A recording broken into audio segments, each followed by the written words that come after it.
You've heard it before. We are made of stardust.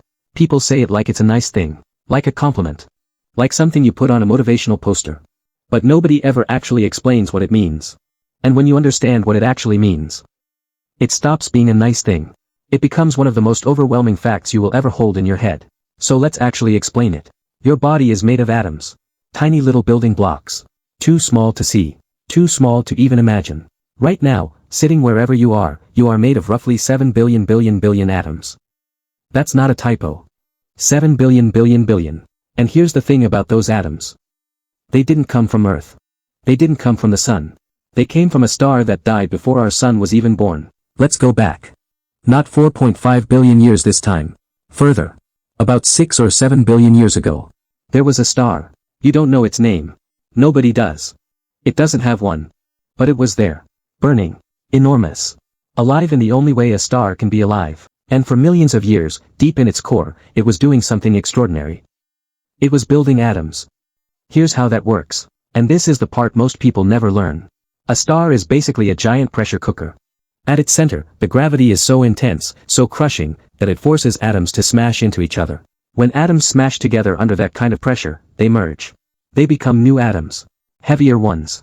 The star starts with the simplest atom in the universe, hydrogen. Two hydrogens smash together. They become helium. Helium atoms smash together. They become carbon. Carbon becomes oxygen. Oxygen becomes neon. Neon becomes silicon. Silicon becomes iron. The star is basically a factory, building every atom heavier than hydrogen, one by one, layer by layer, over millions of years. And those atoms it's building: carbon, oxygen, nitrogen, iron. Those are the atoms your body is made of right now. The carbon in your bones, the oxygen in your lungs, the iron in your blood that makes it red. All of it, built inside a star. But here's where it gets dark. The star can't build atoms forever. When it reaches iron, it stops. Iron is the end of the line.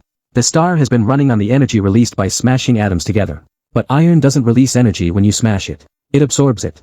So the moment the star starts producing iron, it starts dying. The fire that has been burning for millions of years begins to go out. And when a star this big starts dying, it doesn't go quietly. In less than a second, one single second, the entire core of the star collapses. Millions of years of building, millions of years of burning, undone in 1 second. The core collapses so fast that the outer layers of the star don't even know it's happening yet. Then the collapse bounces back outward. And the star explodes. Not like a firecracker. Not like a bomb. Like nothing that has ever happened anywhere near you in your entire life. This explosion, scientists call it a supernova, releases more energy in that 1 second than our sun will release in its entire 10 billion year lifetime. Read that again. More energy in 1 second than the sun produces in 10 billion years. The explosion is so bright that it can outshine an entire galaxy. An entire galaxy of 100 billion stars. Outshined by one dying star, 4 weeks. And in that explosion, something incredible happens. All those atoms the star spent millions of years building.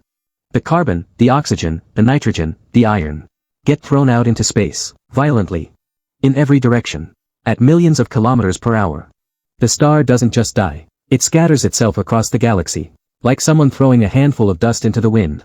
Except the dust is made of every atom that will ever matter. And the wind is the entire galaxy. Those atoms drift through space. For a long time. Billions of years. Floating. Cooling. Spreading. Until gravity starts pulling them back together. Slowly at first. Then faster. A cloud of gas and dust, mostly the scattered remains of dead stars, begins to collapse inward under its own gravity. It spins as it collapses. The center gets hotter and hotter. Until it ignites. That is our sun. Our sun is made partly of the scattered remains of stars that died before it was born. And the leftover material, the stuff that didn't fall into the sun, flattened out into a disk. Rocks and dust and ice clumping together. Becoming planets. Becoming Earth. And on Earth, something happened that we still don't fully understand. Those atoms, the carbon, the oxygen, the nitrogen from the dead star, arranged themselves into something. Something that could grow. Something that could eat. Something that could copy itself. Life. The first living things on Earth were built from atoms forged in a dead star. And every living thing that came after them, every plant, every animal, every creature that has ever existed on this planet, is also built from those same atoms. Because life doesn't create atoms. It borrows them. A plant pulls carbon from the air. An animal eats the plant. Another animal eats that animal. The atoms pass from one living thing to the next. Always moving. Never created. Never destroyed. Just borrowed. Which brings us to you. Right now, the atoms in your body have a history that started long before Earth existed. The carbon in your bones was built inside a dying star billions of years ago. The iron in your blood, the thing that makes your blood red, was forged in the final moments of a star's life, right before it exploded. The oxygen you are breathing right now was scattered across space in a supernova explosion before our sun was even born. You are not made of Earth. You are made of a star that died so that the atoms inside it could be free. And those atoms found their way here. Through billions of years of drifting. Through the formation of our solar system. Through the oceans of early Earth. Through billions of years of life borrowing and passing and moving those atoms from one living thing to the next. Until they ended up here. In you. But here's the part that nobody talks about. You are not keeping those atoms. Right now, your body is replacing itself constantly. The atoms in your bones are replaced roughly every 10 years. The atoms in your blood, roughly every 4 months. The atoms in your skin, every few weeks.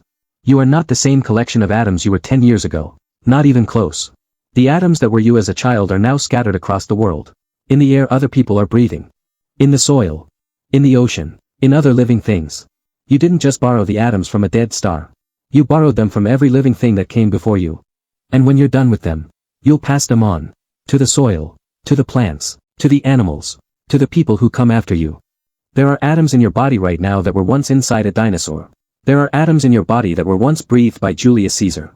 There are atoms in your body that have been part of thousands of different living things across billions of years.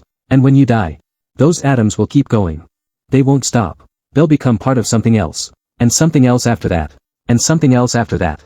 Forever. So when someone says we are made of stardust, they're not being poetic. They're not being romantic. They're telling you something that is literally, scientifically, completely true. You are made of atoms that were built inside a star. That star died for those atoms to be free. Those atoms drifted through space for billions of years. They became Earth. They became life. They became every creature that ever existed. And right now, temporarily, for this one brief moment in the 14 billion year history of the universe, they are you. You are not from Earth. You are visiting. And the atoms that make you, were visiting long before you arrived. And they will keep visiting, long after you are gone.